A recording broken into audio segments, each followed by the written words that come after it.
Hop on in, man. Nice car, man. No, Andy? Hey, man, Hey, how's it what's going? up? Say, man, have you subscribed to Real History yet? Nah, man. Be a lot cooler if you did.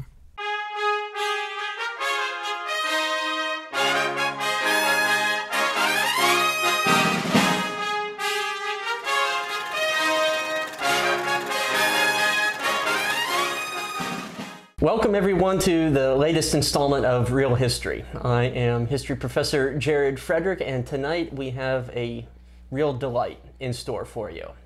Because this evening we are going to be taking a look at the classic comedy set in the 1970s, Dazed and Confused, directed by Richard Linklater, and very much an autobiographical love letter to the 1970s, I can think we can call it. And you know, surprisingly, there's a lot of really interesting historical context behind this movie that a lot of people don't take into consideration, and we're going to be analyzing and interpreting some of that for you in this installment. And the additional treat that we have in store, as you can see, there are two of us tonight, and we're joined by Andrew Collins. all right, the faithful producer, director, promoter, tech guru extraordinaire, who makes all of these videos happen on the other side of the camera and at the keyboard. And for this episode, I'm going to be offering my typical historical commentary that we do in all of our videos, but Andy's going to be offering his own expertise tonight as well. That's right, I'm a professionally trained mechanic. And not only do I love regular history, but I have a passion for antique vehicles. And let's face it, this movie is just car porn. So I'm gonna pick out what I can, and I don't know. I'll probably just sit here most of the time, but I'll help when I can. Oh, you'll do much more than that. I have no doubt. So let's go ahead and get started. Take a ride down memory lane and check out Dazed and Confused.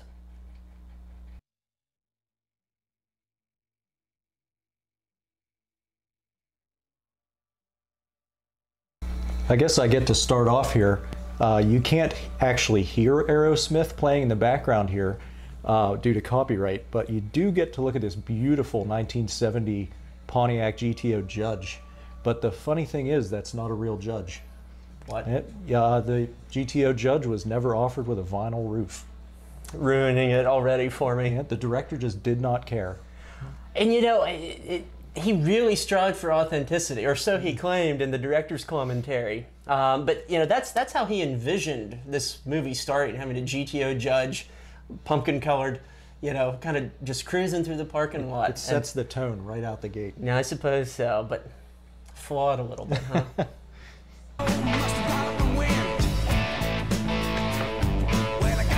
And as I mentioned, so much of this movie is autobiographical on the director's part. You know, he played football, baseball in 1970s Texas. He was in woodworking shop. He had all these misadventures. He, you know, had all these colorful stories going around town with his friends. And you know, it may be giving the film too much credit to call it a coming-of-age story, but rather it's a day in the life of graduating high school seniors in May of 1976. And there's some really cool stuff that we'll be able to cull from this. How's it going? Fixing to be a lot better, man. Wonder what that guy's up to.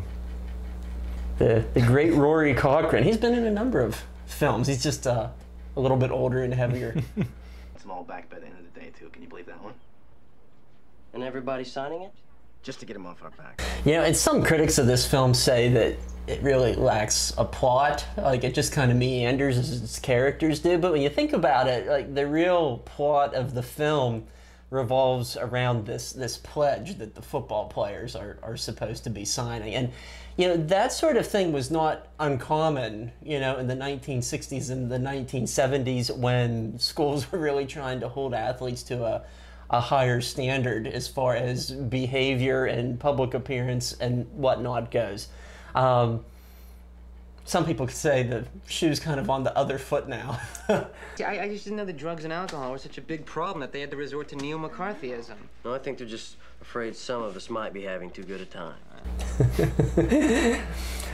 I love the lingo of the time period, you know, it's high school students using phrases like neo-McCarthyism.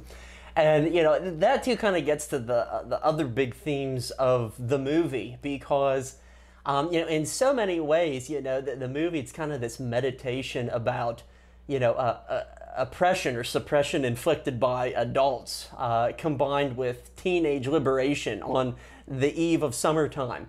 And so, you know, there's just, there's a lot that you can dissect in that regard because, you know, at every corner in this movie, it is about teenagers defying authority. And that gets us into some really comedic elements down the road. You are going to show up to our game tonight, aren't you? Yeah, I'm pitching. I kind of have to. How should we inscribe your tombstone?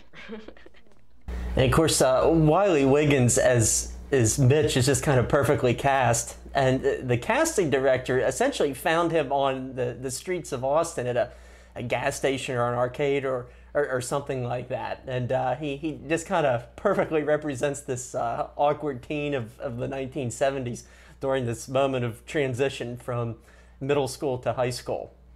And this idea of hazing was something, you know, not at all alien. This too is something based out of the director's own experiences. And he said, you know, like people were running for their lives, you know, amidst all of this stuff. So yeah, not fabricated. So tell me, any girls gonna be ready to play some football this fall, huh? Oh, yeah. I don't know, Coach, you know. Believe it or not, the assistant coach shown here was a real-life NFL player by the name of Richard Moser. And just a few years after this movie is set, Moser actually served as a running back for the Pittsburgh Steelers in kind of that golden age of 1970s Steelers football. And then he played for a number of other teams throughout the early 1980s and had a few stints in his acting career. And so it's perfect that you have like this massive former NFL player here playing the assistant football coach. Randy Floyd, before next fall, you're in need of a serious attitude adjustment, young man.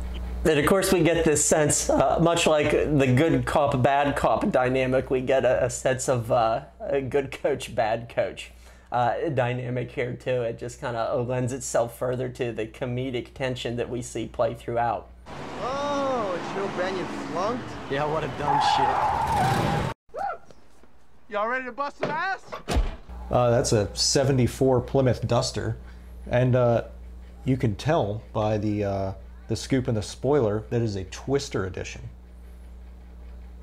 And I understand Ben Affleck did not know how to drive clutch. And so he had to be like taught in the parking lot on set. Bit of a consistent theme with our films here. Yeah, well, much like me, not very apt at it. Yeah, so, you know, it's just kind of funny because, you know, he's seen as this badass and, you know, goes around and taunts people, but didn't know how to drive a stick. Was this one of his first roles? I mean, this is before Good Will Hunting. Yeah, this is 4 years before Good Will Hunting, and so, you know, ostensibly the beginning of his film career. It's like our sergeant told us before one trip into the jungle. Men, 50 of you are leaving on a mission. 25 of you ain't coming back. You know, the director noted, you know, when we see these middle school classroom scenes and we see the teacher sitting here up at the desk who's not too sympathetic with his students who are about to get a beating. You know, the director said that so many of his teachers were veterans from Vietnam, Korea, and all of them had a story to tell. They all had stories about their military service, which were often quite wild and colorful in their own right. And so it kind of, in some ways, it kind of speaks to the expectations, perhaps the level of strictness, and perhaps in this regard too, a slight lack of sympathy in regard to getting paddled. You know, there was very much this idea of, you know, suck it up, put up with it.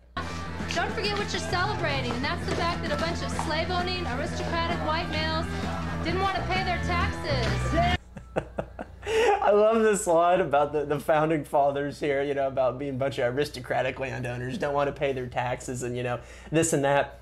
And, you know, the theme of 1976 is such a big one in this movie because in so many scenes in the background, you get a sense of the impending national bicentennial, which was just about a month and a half away at this point. And there was such a huge level of pageantry in the United States associated with that. As Linkwater recalled, he's like, no matter where you went, it was like shoved down your throat, like just like this immense sense of like patriotic fervor that was sweeping the country. And, you know, there were parades, barbecues, museum openings, you know, historical societies getting, you know, all sorts of government funds to have these pageants.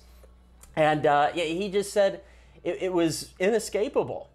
And so that is a major theme of this movie that you kind of have to look for in the background.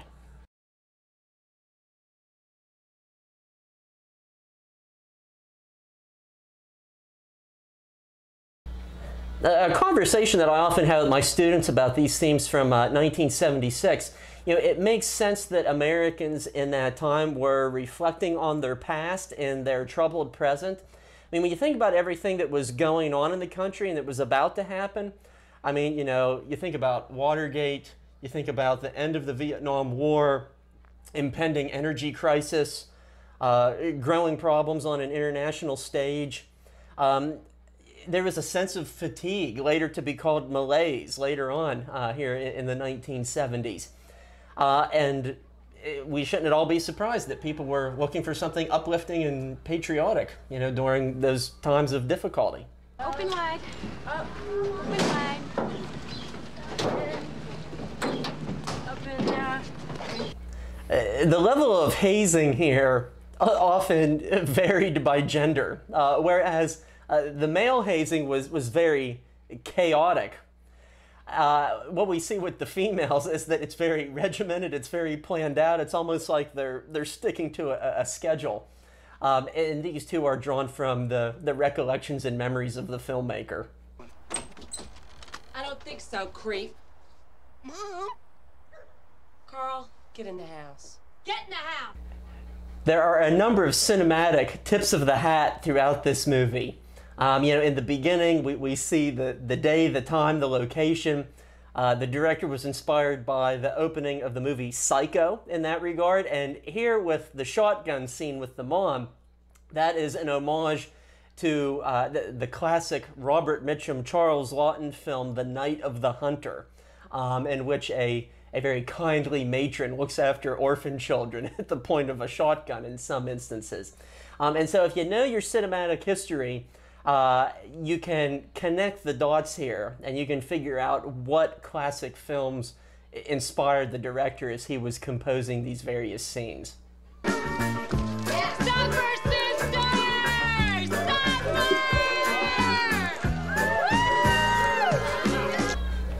They said it was like 105 degrees the day that they filmed this, and the actresses had tan lines on them where the mustard and ketchup had been.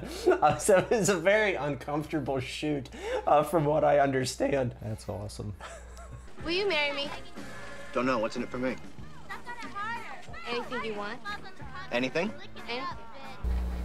You know, my aunt who went to college in the 1960s, you know, hazing was kind of more institutionalized back then, as it was something that was not only permitted, but in some ways condoned.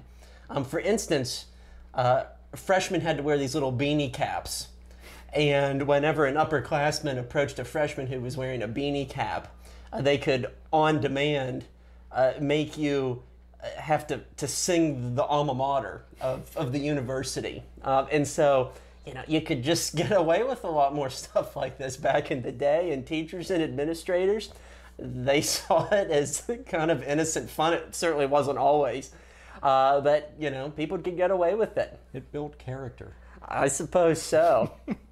It's like a hairline fracture right there. What's that all about? What'd you do? I wouldn't doubt it, boy. My boy Vinny was wearing that ass out, boy.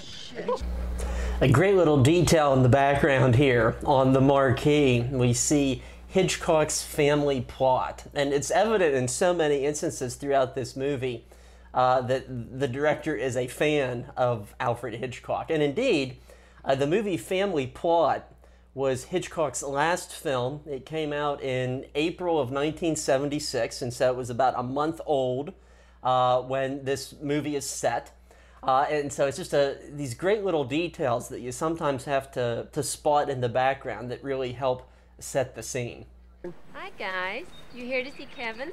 No, I actually came here to see you. Oh, aren't you glad school's out, aren't you? Yeah. You know, a great thing to mention here about the film from an artistic standpoint that also speaks to something historical is that Linkwater wanted the movie to look like a 1970s film. You know, there's no Steadicam cinematography.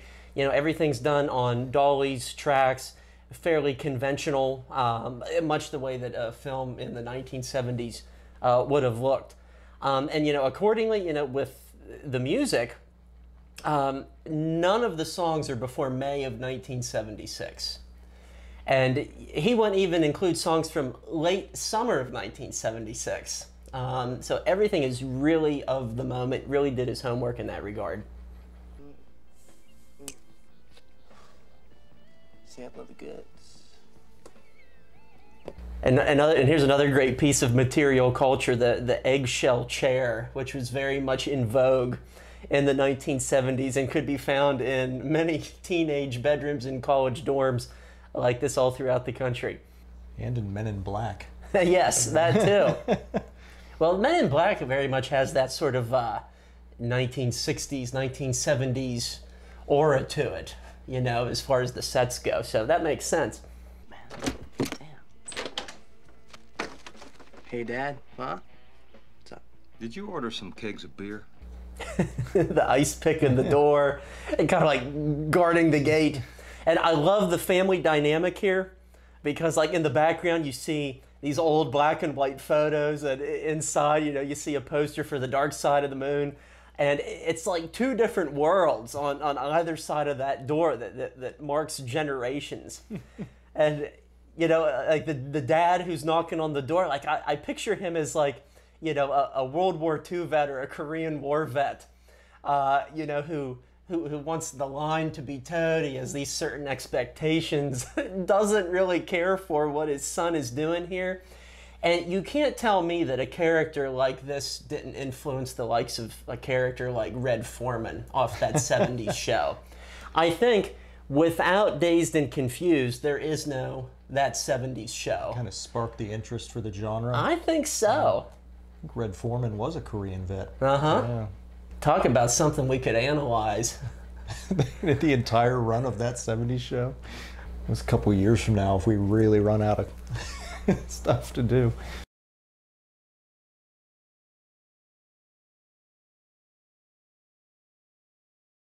And as an interesting side note, that shot is Matthew McConaughey's first shot in any film. Yeah, he was found by accident, wasn't he? Yeah, pretty much in a local bar while they were doing casting. Casting director said that McConaughey had like a certain spark to him. You know, he was studying acting and directing at the University of Texas, and he really just like kind of quite stumbled into the whole audition process by coincidence. The other fun thing here is that the character of Mitch, you know, played by Wiggins, he'd never played baseball before, much in the same way that Ben Affleck didn't know how to drive a clutch. And so the pitch that we actually see thrown here is actually a stunt double, because Wally Wiggins couldn't throw straight for his life. And meanwhile, you have real-life Little Leaguers behind him, and as he later attested, they were just making fun of him the whole shoot. I see this could be pretty late at night for May. It's that dark out already. This movie, well, it takes place up until the morning, so. Disarmed, ready to throw about 2,000 yards next fall? Oh, I don't know. We'll see. And you see this old timer here, you know, really old school Texan, you know, the type of local guy that goes to every local baseball and football game. And like, you know, you look at his age, you know, like thinking it's like, oh man, he's probably like a World War I veteran or, you know, something like that.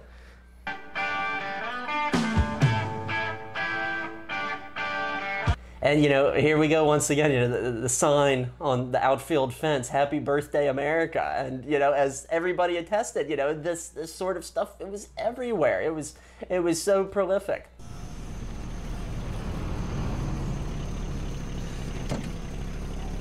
Thanks, man. Yeah, you can. Tell us about the car that Pink here's driving. It's a 77 El Camino. Mm-hmm. I could be slightly off on the year there. Mm-hmm. But it was just the best of both worlds. You got a muscle car that you could put plywood in.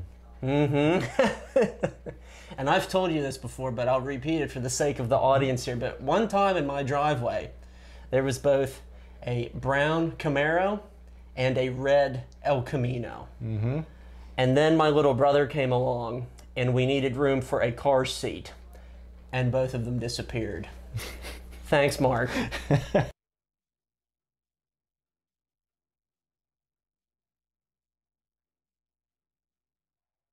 God, the soundtrack is just so perfect in this movie. Yeah, after you're done watching this, just look up the soundtrack. And Yeah, listen to it well, for sure. Oh, here we see a, I believe that's a 72 Trans Am.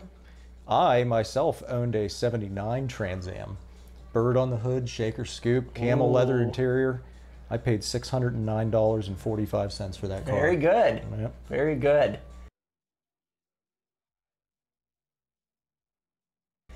And in the opening of this street scene, we saw like a yellow hot rod from like the 1950s, late 1960s perhaps. And that is an homage to another film that is kind of thematically similar to this, American Graffiti, one of George Lucas's first films. You know, that movie and this movie, though, are substantially different because, you know, in American Graffiti, you know, all the young characters, they have like these big momentous decisions to make. And this one is more like a snapshot, a day in the life, where the issues in the balance aren't like as big and profound. But, you know, a nice little tip of the hat there to George Lucas with that little yellow hot rod that was strolling down the strip. How's it going, man? Hey. Pretty good. How's it going with you? Say, man, you got a joint? Is that what they're called? Oh. You mean it's not called a marijuana cigarette? People don't call it that anymore? It's not the lingo of the 70s, really. That's they kind of went away from that from the 40s. Well, this was the whole point. Look at the comments in our Sergeant Grant episode from our Band of Brothers segments. You'll see the viper's nest that opened up as a result of that slip. That kind of inspired us to do this movie. Mm-hmm. Actually, it 100% inspired. Yep. For all you devotees out there, this one's for you. Say, man, you got a joint? No, not on me, man. It'd be a lot cooler if you did.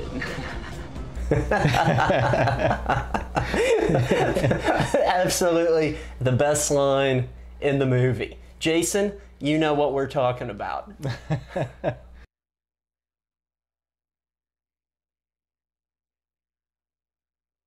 One of the coolest shots of the movie, like, you know, the hurricane playing in the background, like the McConaughey cool move walk, you know, walking into the Emporium pool room here.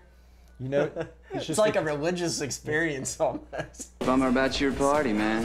What can I say? It's beyond me. Delivery guy bricked. And it said, keep your eye on the ball.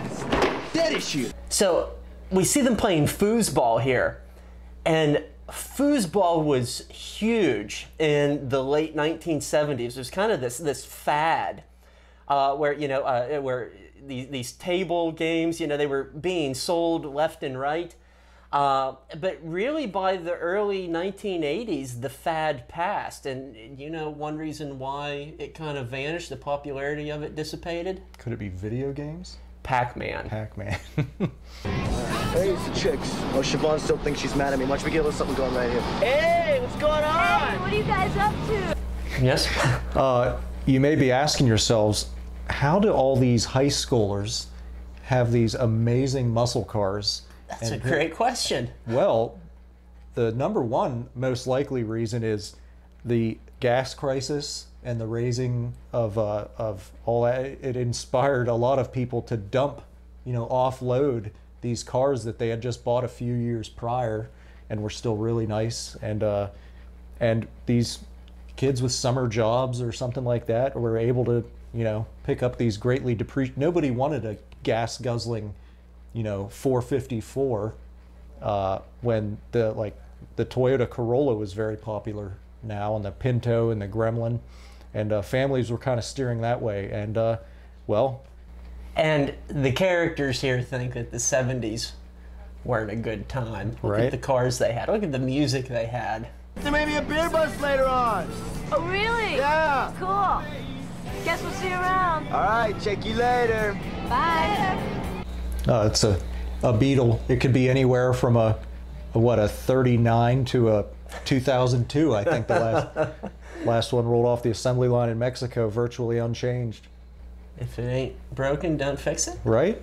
Our classes, they're all prudes, man. They're worthless little bitches, man. Oh my God. It's the girls ahead of us, man. They were wild. I like to think the cars in this movie are characters in and of themselves. Absolutely. And, the casting of the cars to the characters that drive them is so on point.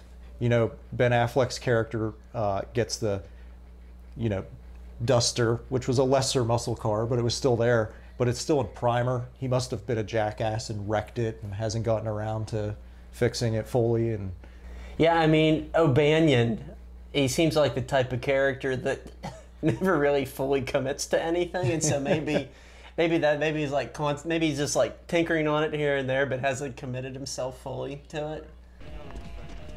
Ladies.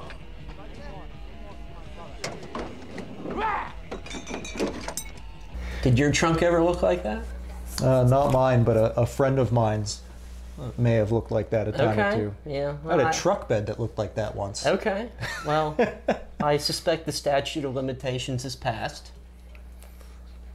Tell you what Melba Toast is packing right here. I've got 411 posi track outback, 750 double pumper, Edelbrock intakes, board over 30. Here we're getting a glimpse under the hood of Melba Toast, Matthew McConaughey's 1970 Chevelle SS. Anybody who knows anything about muscle cars, when you hear 70 Chevelle SS, you just kind of start drooling. Most of that is the mythical LS6, the 450 horsepower big block. But they also made another 454 Chevelle SS, and that's what he has, the lesser 390 horsepower. But judging by the list of mods he just said, which he claims it has I'm pretty sure it's probably in the low 400s. But still a piece of work. That car is probably worth $90,000, $95,000 nowadays. And undoubtedly this movie added to the cultural appeal of it, the increased monetary value. I mean, I've wanted a Chevelle SS ever since I've seen it. Well, if our channel continues to grow, maybe you will someday. Maybe we'll sell enough t-shirts someday. Face it, you got busted because you couldn't get away. You try and outrun O'Bannon and those guys. I'm gonna be laughing my ass off when it's your turn. the three of them sharing a beer like they're big shots. The funny thing is the director, he wanted to use Schlitz beer for these various scenes because Schlitz beer was one of the most popular beers in America in the 1970s. It kind of declined a bit going into the 1980s for various reasons, but there too was another, copyright issue, if you will, where he couldn't get where he wanted, and so they had to use some sort of generic label instead. The reason that is Schlitz totally changed their recipe under new ownership, and people were like, wow, this sucks. But on the other hand, man, I just as soon keep working, keep a little change in my pocket. Wait. Rather than spend my time listening to some dipshit who doesn't know what the hell he's talking about anyway. That was just Renee Zellweger that walked by. One of her first film roles. She doesn't speak in this movie, but that was her. And 10 years later, she's an Oscar winner. I think 4 years later, Ben Affleck's an Oscar winner. That's what I love about these high school girls, man. I get older, they stay the same age.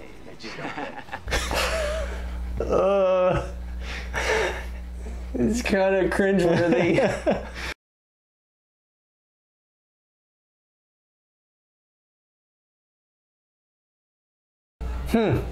And they didn't shoot anybody or anything after all this. I'm kidding. For God's sake, I'm kidding.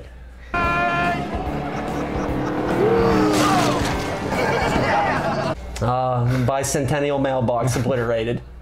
Undoubtedly, an artistic message being conveyed there. Perhaps what they thought about all that schmaltz that was going on in 1976.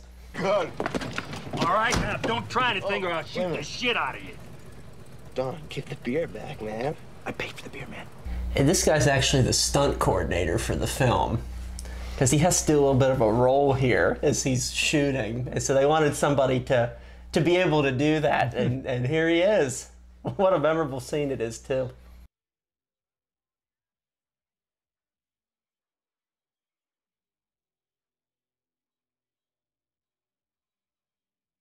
And what we're looking at here, it's a fireball pinball, which the director had great affinity for growing up. I understand he bought the one that it was shown here in the movie, and why that was so significant in kind of the arcade world is because I believe it was the first pinball machine that had multiple pinballs in it. So you could make it more challenging. Yeah, I know. It's like it's all preparation. Right, but what are we preparing ourselves for? Death. Life of the party. If I were a character in this movie, I would probably be in that car. What car and what crew would you be with? Oh, what's his name? Wooderson. Yeah, I would 100% be in Wooderson's car.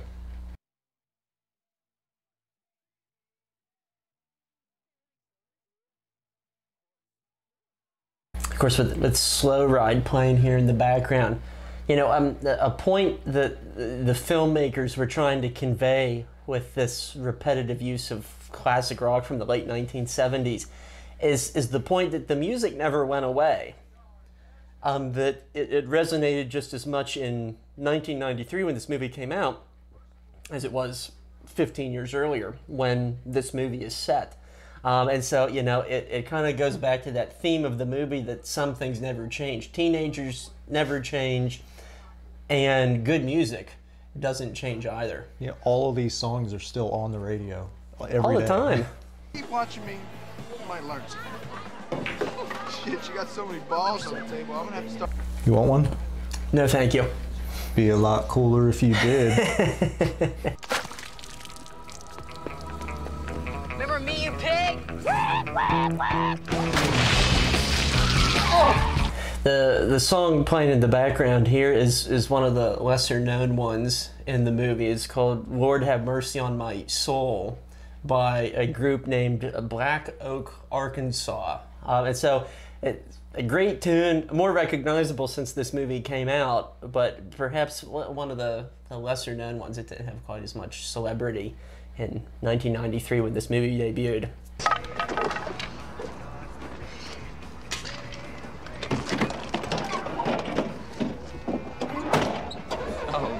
Real alpha male.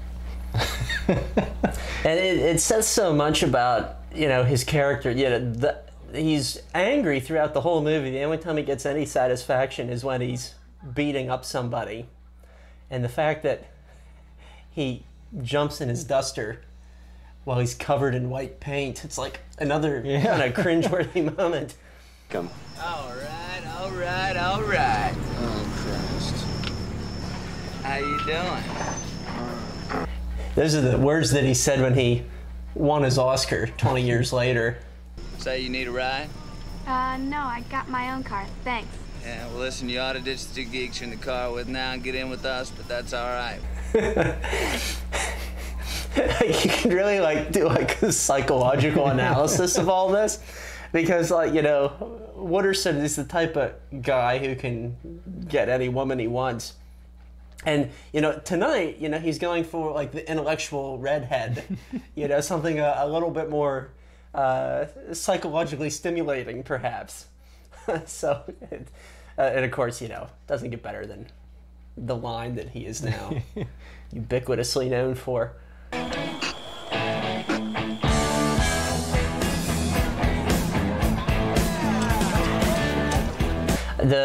For as much as the director strived for authenticity in this, he said that he sometime later he received a letter from someone saying that the kegs and the pumps were circa 1979 and not 1976. But you know, foiled again. Well, guess what, genies? I'm the one smoking marijuana, motherfucker. You got a problem with that? No, of course not. Why'd you say that, Chief? I think Floyd Craver said the same thing.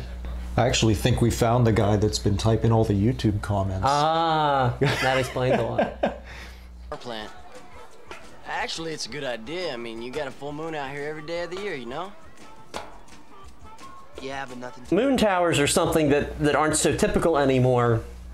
The first of them emerged in the late 19th century, and they were called moon towers because they're kind of predecessors to, you know, big industrial street lights.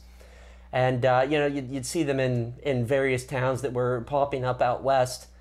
And to my understanding, Austin, Texas has the only ones that are still in existence.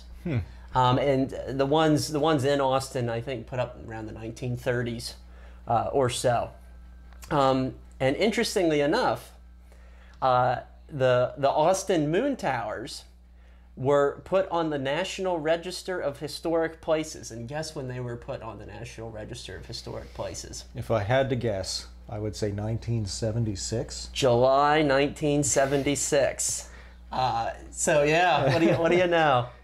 In reality, those Austin moon towers I read they're about 160 feet tall. The ones that they built for the film here, they were only about like 30 or 40. This is just this pledge. You know the sign of the pledge, right? That's what it is. I don't know, man. Here, once again, is that issue that keeps lurking back into the conversation and will ultimately lead to the climax of the film. So, yes, the movie does have a plot, and this is it. It's like the every other decade theory, you know? The 50s were boring, the 60s rocked, the 70s, oh my God, they obviously suck. I love this conversation in the movie, this commentary by the character of Cynthia, who says, the 50s were boring, the 60s were radical, the 70s obviously suck.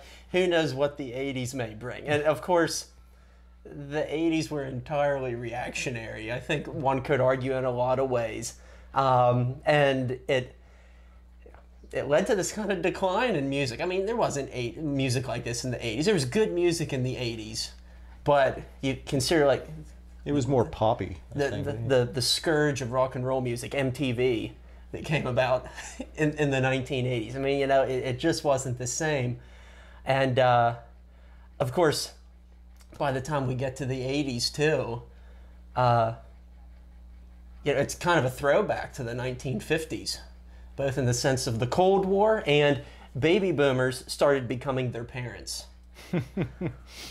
Behind every good man, there's a woman. And that woman was Martha Washington, man. And every day George would come home, she'd have a big fat bowl waiting for him. Martha Washington was a hip lady. Oh, yeah? Yeah. Biggest real estate owner in colonial Virginia. It's one of the reasons why George married her in the first place.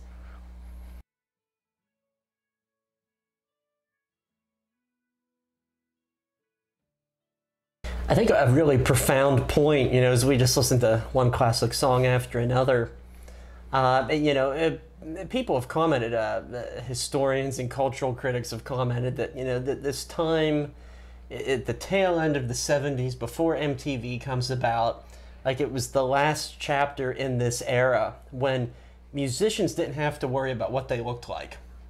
Yeah. You didn't have to pretend to be somebody who you weren't. You know, you could look whatever way you wanted to, because chances are most audiences would never see you. You'd never be on television. There was no internet. You could just be yourself, and the only thing that mattered was, you know, how could you rock? How could you jam this thing? And so it kind of adds to the mystique, I think, of the late 1970s that was undoubtedly an alluring aspect for the filmmakers here. Get up tomorrow, 4 o'clock? Okay. Okay. Hey. Aerosmith, 3 weeks. Front row seats, babe. And of course, not only are these bands playing in the background, but they also are mentioned time to time in the dialogue. And you know, the irony of this movie is that it's named after a Led Zeppelin song, but there's not a Led Zeppelin song in the film. And apparently the reason why that is so is because they just weren't really letting a lot of Led Zeppelin songs into movies at that time. I guess the copyright holders or the studios were very protective of it in one form or another. So the director tried desperately to get that song and possibly more Led Zeppelin songs in there, but it just didn't happen. Let me ask you something. I got some pretty good ones in there. I mean, it's not like you wouldn't say I got my ass kicked, right? He ends up even worse 5 years later in Saving Private Ryan. Illegal activity. Not my shadow. Later, baby. Found that in your glove compartment, man. And you know you're the third person who's given me this today? Do you know how this movie is similar to Full Metal Jacket?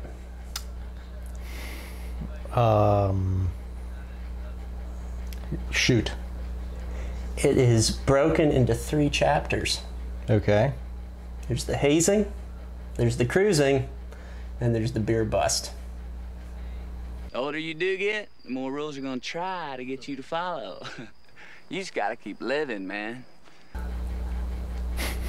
And you know, that kind of gets to the heart of the movie too, because you know, when people said that, there was kind of this expectation that you should live your young life as they did. And like one of the major arguments of this movie is that you got to go your own way and do your own thing.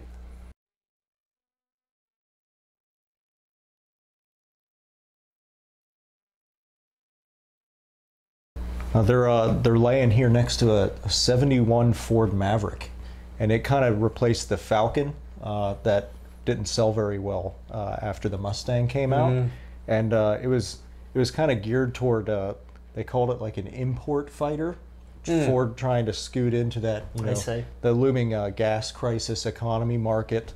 You could still get one with a 302 V8, but they were slightly better on it than, you know, the 455s and the, all that. But so yeah, it was just kind of like a subcompact. They're worried with a whole other different type of speed in this scene. Oh yeah, good observation though. You know, to the point of cars like matching characters, the director tried to do the same with music. And you know, here's a memo from June of 1992, and he sent it out to the cast. Here are some music tapes to check out. A few of the songs are a little cheesy, but for the most part, I believe this music, I Want, is like the movie itself, straightforward, honest, and fun. When you get here, I hope to be able to give you your favorite characters' albums. And so, like, this was all part of the prep process, kind of like marinate these actors in the time period, really get them in the groove and the mood of it all. And I think it pays off in big dividends in a lot of these scenes. Coach, I forgot.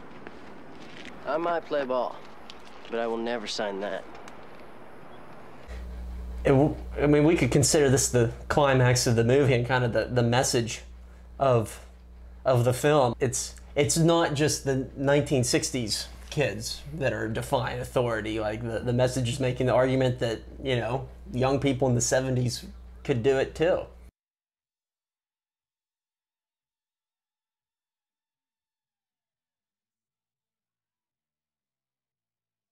Perfect song to end with. Slow Ride by Foghat. I remember the days you could do all this and still be awake when the sun came up. How often did you do that? Enough. All right, everybody, that wraps it up for Dazed and Confused, a movie I did not envision us doing when we first started this channel, but I hope you enjoyed it. Jared, anything to add? You know, I think one of the real effective parts of this movie is that it's not just about the history of the 1970s. It's a story about memory. It's about how the filmmakers remembered the 1970s. And so it's very much this kind of a nostalgic ride down memory lane. And there's a lot of real life elements that are infused to it.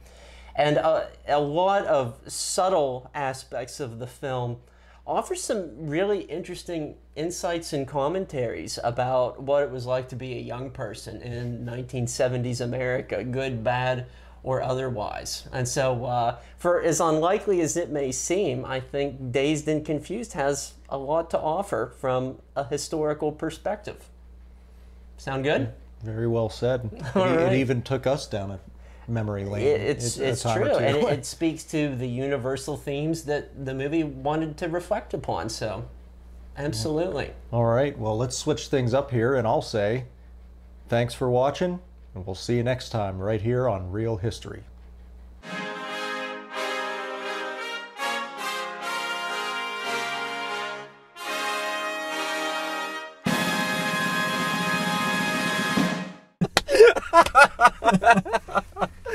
Every goddamn time.